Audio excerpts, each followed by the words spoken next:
You're not the type of guy I see a future with, my girlfriend said at the $2,500 birthday party I threw her. So I stayed calm, packed her stuff, and kicked her out. Hey everyone! Before we jump into today's video, I need your help. We've noticed the channel is losing some traction, and subscribing is one of the best ways you can support us. It's quick, free, and it helps us keep bringing you awesome content. Your support means the world. Let's keep this channel growing together. Thanks so much. Now let's start the video. So I've 29 male, been running my own electrical business for about 5 years now. Nothing too fancy, but it pays the bills and then some. Got my own house that I paid off last year. Modest 3-bedroom place in a decent neighborhood. Work hard, mind my own business, that whole thing. So about 2 years ago, I was at a house party when I spotted Beatrice, 28 female, across the room. Blonde, cute smile, laughing at something her friend said. It wasn't just that she was attractive. There were plenty of attractive women at that party. It was the way she seemed genuinely happy, not performing for social media or trying to impress anyone. That's what made her stand out. We ended up talking by the kitchen counter for like 2 hours. Found out she does nails at this upscale salon called Divine Digits, or some bougie name like that. The kind of place where rich suburban wives pay $80 to get little flowers painted on their fingernails. What I liked about Beatrice was that she didn't get weird when I told her what I do for work. You'd be surprised how many women's eyes glaze over when you say electrician instead of marketing manager or some office job. She actually seemed interested, asked about the business, whether I liked working for myself. None of that fake interested stuff either. She was genuinely curious. After about 8 months of dating, it made sense for her to move in. Her lease was ending and she was practically living at my place anyway. Most of her stuff was already there. Now here's where I probably should have paid more attention to the details. But hindsight's 2020, right? When I say she moved in, I mean she showed up with 2 suitcases of clothes, a couple decorative pillows, some scented candles, and 3 houseplants. That was it. My place was already completely furnished because I'd been living there for 3 years. I'd spent years getting everything just how I wanted it. So basically, she moved into a fully furnished house and contributed some throw pillows. At the time, I thought it was sweet. She was making the space ours with her little touches. Looking back, that should have been red flag number 1 that she was used to other people providing everything while she just existed. The first year and a half living together was actually pretty solid. Sure, we had the usual couple stuff. She'd leave dishes in the sink longer than I'd like. I'd forget to put the toilet seat down. Normal relationship things. Nothing that made me question whether we were compatible or anything like that. She wasn't exactly what you'd call domestic. I'd come home from job sites to find the place looking like a tornado hit it, but I figured we were both working, so I didn't make a big deal about it. Started doing most of the cooking because she'd either burn whatever she was making or order takeout every night. Same with cleaning. I'd end up doing the dishes, laundry, bathroom, all that stuff. Didn't really bother me at first. I'm used to taking care of my own space, and I didn't want to stress her out by nagging about household stuff. Plus, she was working full-time too, so it seemed fair that I'd pick up the slack at home. But here's the worst part. When I'd gently suggest maybe she could help out around the house a bit more, she'd act like I was asking her to build a rocket ship. I'm going through a really hard time right now, Atlas. I need to focus on my mental health. Or my personal favorite. I thought you wanted me to take care of myself first. Taking care of herself apparently meant doing absolutely nothing productive, while I handled everything else. And I mean everything. Cooking, cleaning, laundry, yard work, paying all the bills, maintaining the house, basically running a full household while she treated the place like her personal resort. Looking back now, I can see she was already testing boundaries, seeing how much she could get away with before I said something, how much I'd do for her while she contributed the bare minimum. But at the time, I just thought I was being a good boyfriend. Then about 3 months ago, everything changed. Beatrice decided she needed a break from work. Just like that, out of nowhere. Told her boss at the salon she was taking indefinite time off to recharge her batteries and explore new opportunities. I thought she meant like a week or 2, maybe a month at most. Everyone needs a break sometimes, right? The salon business can be draining, dealing with demanding clients all day, being on your feet for hours, the chemical smells from all the products. I figured she'd decompress for a bit and then get back to it. 3 months later, and she's still on this magical sabbatical. And let me tell you, she's really committed to the break lifestyle. We're talking sleeping until noon every day, spending entire afternoons binge-watching reality TV shows, scrolling through TikTok and Instagram like it's her full-time job. Her job search was the biggest joke of all. And I use the term job search very loosely here, because what she was actually doing was scrolling through job postings for maybe an hour a week, then finding reasons why each position wasn't good enough for her. This one's too far from the house, she'd say about a salon that was literally 15 minutes away. This one doesn't pay enough, about a position that offered more than she was making at her old job. The reviews online are terrible, about places that had 4-star ratings. The vibe just doesn't feel right about jobs she'd never even applied for. My favorite excuse was when she found a position at a really nice salon downtown. Better location, better clientele, opportunity for chair rental, which meant more money. Her reason for not applying? They require Saturday hours, and weekends are our time together. Our time together, which consisted of me doing chores while she watched TV. Meanwhile, I'm picking up extra work to cover her share of expenses. Started taking on weekend jobs when I could get them, saying yes to those emergency calls that come in at weird hours. Basically anything to bring in more money. I was exhausted all the time, but I told myself this was temporary. That's what partners do, right? Support each other through tough times. The really messed up part was how she'd act like this was all completely normal. Never once thanked me for covering her expenses or acknowledged that I was doing everything around the house. If anything, she seemed to think I should be grateful that she was letting me take care of her. I would come home around 7 p.m. covered in dust and wire clippings, and there she is, camped out on my couch in the same spot where I left her that morning. "Hey babe, how was work?" she'd ask, without even looking up from her phone, like she was doing me some huge favor by acknowledging I existed. And when I'd hint that maybe it was time to start looking for work more seriously, she'd flip it back on me every time. "I thought you wanted me to be happy," she'd say, with this wounded expression. Or she'd hit me with the classic manipulation. "Do you want me to just take any job and be miserable? Is that what would make you happy?" No, Beatrice. What would make me happy is if you contributed literally anything to this relationship besides taking up space on my couch. But I kept telling myself this was temporary, that eventually she'd get bored of doing nothing and want to get back to work, that she was just going through something and needed my support to get through it. But it got so much worse. So Beatrice's 28th birthday was coming up in late September, and she'd been dropping hints for weeks about wanting to do something really special this year. Not just dinner and a movie or some low-key celebration. She wanted a full-blown party with friends, family, decorations, the whole production. Now, normally, I'm not big on throwing parties. I'm more of a grill some burgers and watch the game kind of guy. But I figured after 3 months of supporting her while she lived like a queen, maybe a nice birthday party would remind her of what we had together. Show her I cared about making her happy. Plus, she'd been pretty down about the whole job situation, or at least pretending to be. So I thought this might cheer her up. Big mistake. I decided to go all out. Took a Friday off work, which meant losing a day's pay. But whatever. Started planning this thing like I was organizing a corporate event. We're talking about a real production here, not some half-assed get-together. I designed and printed custom invites for 30 guests, decorated the place in her favorite rose gold and white with balloon setups and a photo backdrop, and spent $400 just on decorations.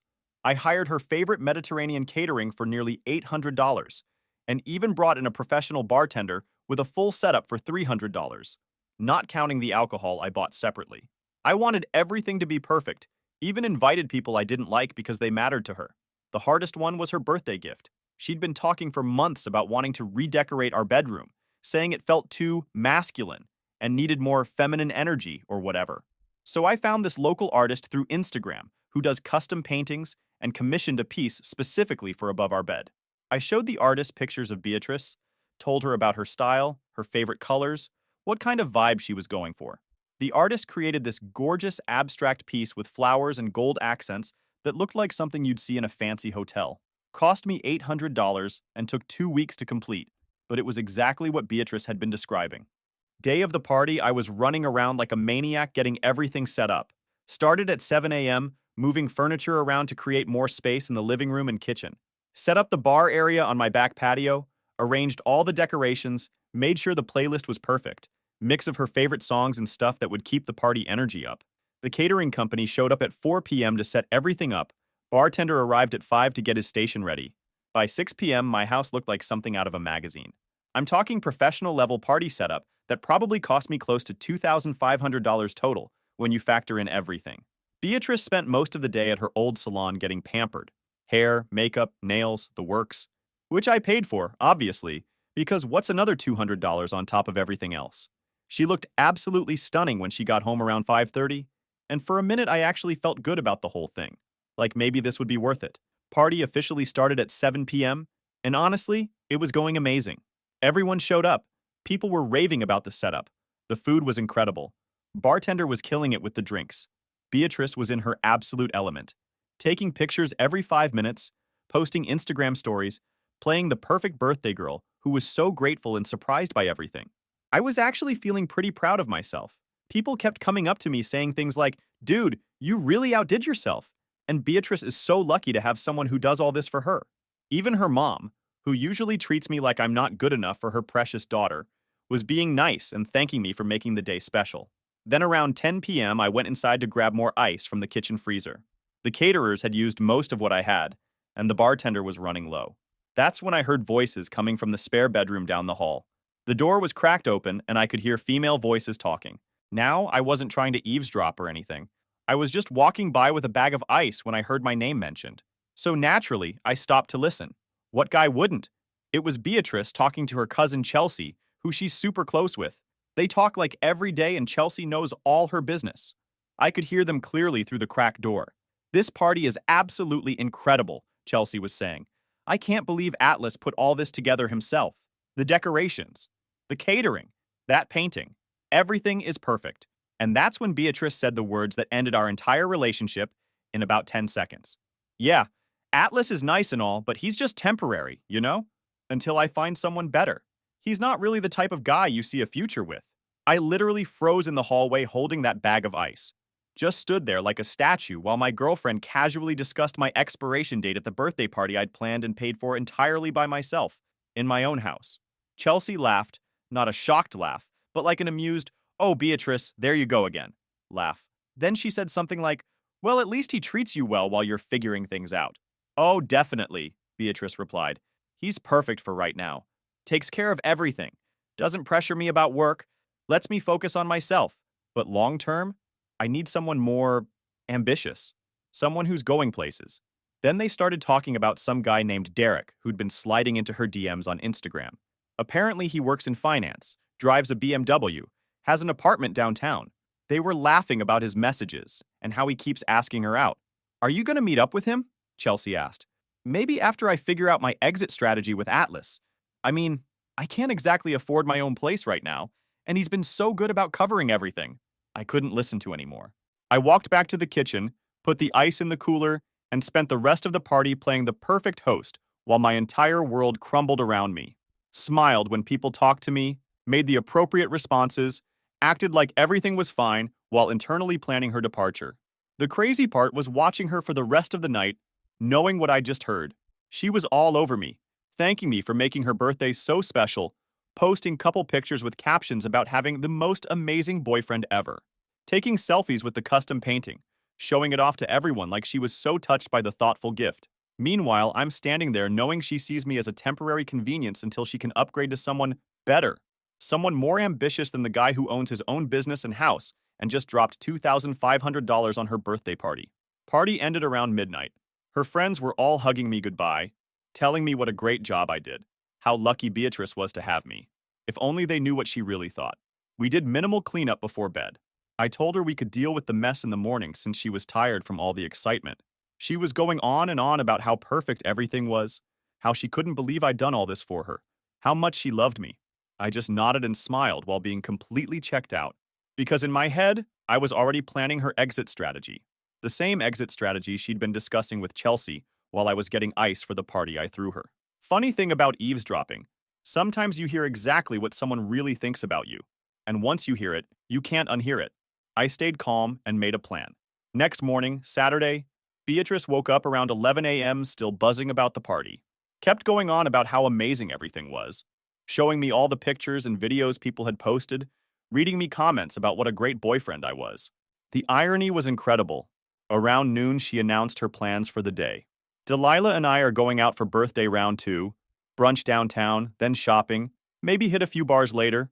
You don't mind, do you, babe? It's kind of a girl's day thing." Delilah is her best friend, the one who enables all her worst behaviors and probably knew all about the Derek situation. They were going to spend the day gossiping about guys and spending money they didn't earn while I stayed home like a good little provider. "Sounds fun," I said. "Have a great time." "You're the best," she said, kissing me goodbye. "Love you." The second her car pulled out of my driveway, I called my crew lead and told him I was taking a personal day. Then I got to work on what I like to call Operation Fresh Start. First thing I did was grab every empty box I could find in the garage. Had a bunch left over from when I moved in 3 years ago, plus some Amazon delivery boxes I'd been meaning to recycle. Turned out I needed way more than I thought, so I drove to U-Haul and bought about 20 moving boxes in different sizes. Then I went through the house systematically, room by room, packing up every single thing that belonged to her. And I mean everything. Clothes, shoes, jewelry, toiletries, makeup, hair products, those stupid decorative pillows, the scented candles, her houseplants, all of it. You wouldn't believe how much stuff she'd accumulated in my house over a year and a half. Her makeup collection alone filled 2 entire boxes. We're talking hundreds of dollars worth of products scattered across my bathroom counter like she'd claimed permanent residence.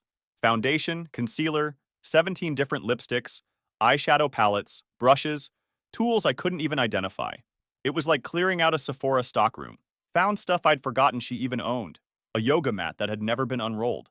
A juicer that was still in its box from some health kick that lasted exactly 3 days. Books she'd bought to improve herself, but never opened. A whole drawer full of jewelry, including pieces I'd bought her for various occasions. I wasn't being vindictive about any of this. Didn't throw anything away or damage her belongings. Just packed everything carefully and neatly, labeled each box with what was inside. Beatrice, makeup.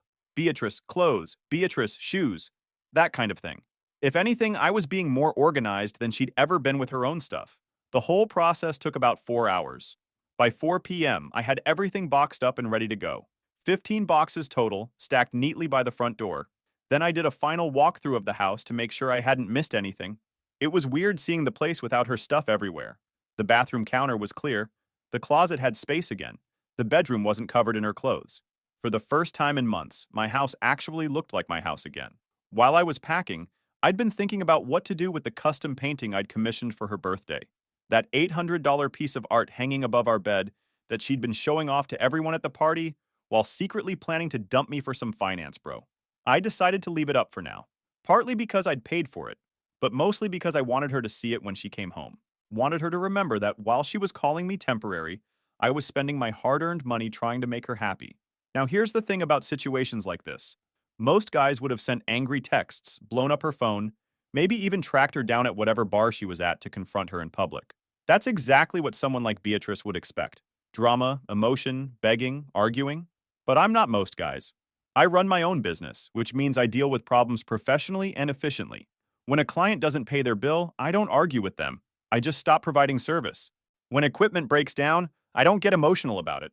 I replace it and move on. This was just another business decision. Beatrice had made it clear that I was a temporary solution until she found something better.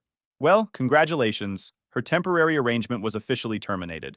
Around 6 p.m., I started wondering what time she'd be home. Part of me was curious to see her reaction, but mostly I just wanted to get this conversation over with so I could move on with my life. Beatrice rolled up around 8 p.m. I heard her car in the driveway, then the jingle of keys at the front door. There was a pause, then her voice, sharp and confused. Why are there boxes everywhere? I stayed on the couch. Didn't even look up from the TV. That's your stuff, I said flatly. There was a beat of silence, then her footsteps moved fast into the room. What? Why is it packed? Are you mad I went out today or something? She asked, standing in front of me like I'd just spoken a different language. Her voice cracked a little, that fake sweet tone she used when she didn't know how much trouble she was in. That's when I dropped it. I heard what you said to Chelsea. Her face? Man. She went from confused to ghost white to full-blown panic in seconds. I watched her brain scramble. Wait, what? I didn't mean it like that. It was just girl talk. Chelsea always brings out the worst in me. Her voice sped up like she was trying to outrun the truth. You said I was temporary, I cut in. In my house? At the party I planned and paid for? While wearing the necklace I gave you? She shrank in her seat like each word was another nail. Then the tears started. I love you, Atlas. I swear I do. I just get insecure sometimes and say stupid things. I didn't mean any of it, I promise. 6 months ago, I probably would have bought that. But now, I wasn't handing out second chances. When the waterworks didn't work, the switch flipped hard. Wow, you're seriously being controlling right now. This is such an overreaction. Are you just looking for an excuse to break up with me? Then came the threats. You can't just kick me out. I live here too. I finally looked her dead in the eye and laid it out. No, you don't. You moved into my house. My name's on the deed. The mortgage is paid off. You're not a tenant, Beatrice. You've been a guest, and guests don't get squat when they wear out their welcome. And just like that, her face told me she knew it was over. This reality hit her like a truck. She'd been so comfortable in her setup that she'd forgotten she had zero actual rights to be there. Then came the bargaining phase. Promises to get a job immediately. Swears she'd change. Begging for another chance. She tried everything from declaring her love to threatening suicide if I threw her out.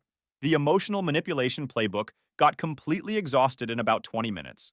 I gave her until 9 p.m. to load up and leave, or everything was going on the curb. That's when the real ugly came out. Called me heartless, said I'd regret this decision, told me I'd never find anyone as good as her. The mask completely slipped, and I got to see who she really was underneath all the sweet girlfriend act. She loaded her car with as many boxes as would fit, cursing me the entire time. Had to make 3 separate trips because apparently someone who doesn't work accumulates a lot of possessions. Each trip back, she got angrier, probably realizing this was actually happening and her free ride was officially over. The funniest part was watching her try to figure out logistics in real time. Where was she going to go? Her parents' place was far from here, and she'd burned bridges with most of her friends by borrowing money she never paid back. The reality of being a 28-year-old woman with no job, no savings, and no backup plan was hitting her hard. During the second trip, she tried one more angle. Started talking about how good we were together, all the memories we'd made, how we could work through this if I'd just calm down and think rationally. Like I was the one being irrational for not wanting to date someone who saw me as a temporary placeholder. By the time she was loading the last boxes, the anger had shifted to this weird acceptance mixed with resentment. She kept muttering things under her breath about how I'd changed, how I wasn't the man she fell in love with, how I was showing my true colors. The irony was incredible. I was showing my true colors by not letting her walk all over me anymore. The final moment was almost anticlimactic. She stood by her packed car looking at my house like she was seeing it for the first time, maybe realizing what she'd actually lost. Not just a boyfriend, but a completely subsidized lifestyle that let her do whatever she wanted without consequences. She tried one last guilt trip, voice trembling just enough to sound pitiful. I can't go back to my parents' place. I'm almost 30. Do you know how humiliating that is? I didn't flinch. Just looked at her and said, maybe next time don't trash the person keeping a roof over your head. Then she grabbed her keys, stormed out, and drove off without another word. I went back inside and did a final check to make sure she hadn't forgotten anything or taken something that wasn't hers. The house felt different immediately, quieter, cleaner, more peaceful.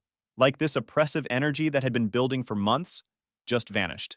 That night I called my locksmith buddy who owed me a favor from when I'd done some electrical work at his shop for cost. He came over around 10 p.m. and changed all the locks, even the garage.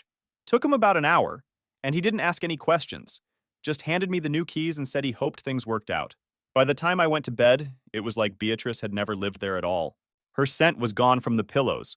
Her products weren't cluttering the bathroom. Her clothes weren't scattered around the bedroom. For the first time in months, I had my space back. I slept better that night than I had in weeks.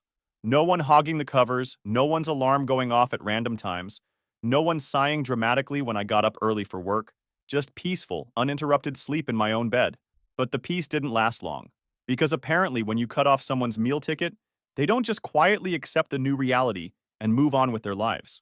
They launch a full-scale campaign to try and guilt, manipulate, or harass their way back into the situation they lost. Sunday afternoon, my phone started lighting up like a Christmas tree. Text after text, call after call, all from Beatrice's number. The progression was pretty predictable.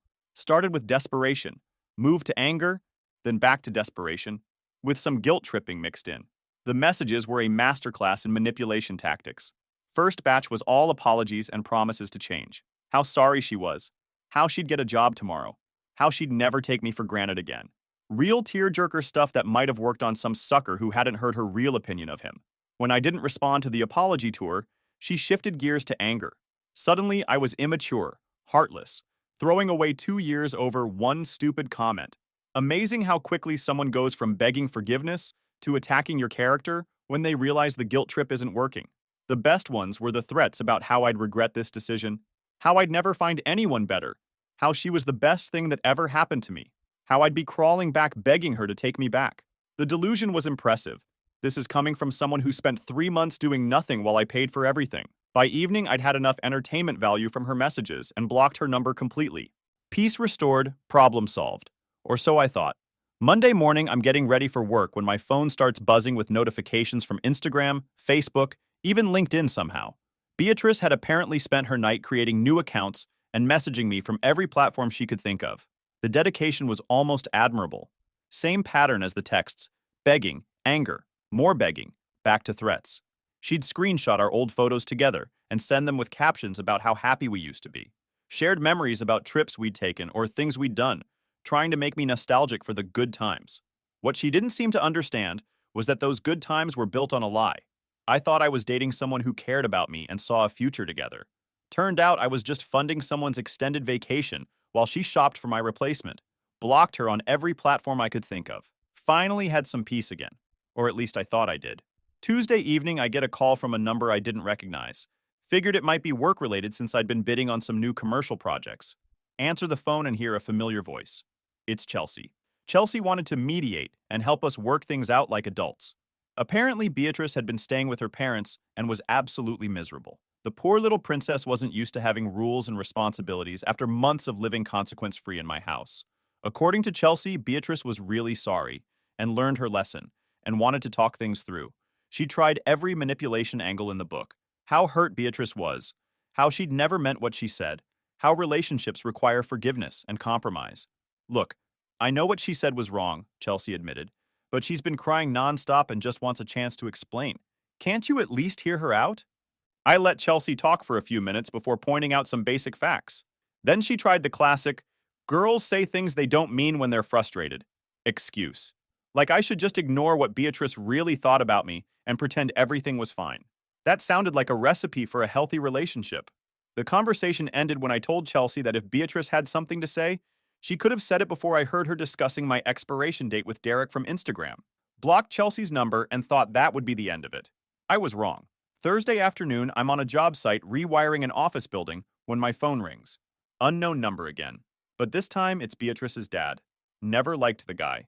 Always acted like his daughter was slumming it by dating a tradesman instead of some college-educated office worker. He tried the man-to-man approach first. How I was being immature and should work through problems instead of running away. Like I was the one who'd created this situation by having standards and self-respect. When the reasonable approach didn't work, he brought out the heavy artillery. How devastated Beatrice was. How she'd learned from her mistakes. How I was being unreasonable and vindictive. The same script everyone else had been using. I explained the situation from my perspective. 3 months of supporting someone who saw me as temporary, overhearing her discuss her exit strategy at the party I'd organized. He didn't want to hear any of that. Just kept insisting I was overreacting to one comment. Then, Beatrice's mom got on the phone, full emotional manipulation mode about her little girl who was crying herself to sleep every night.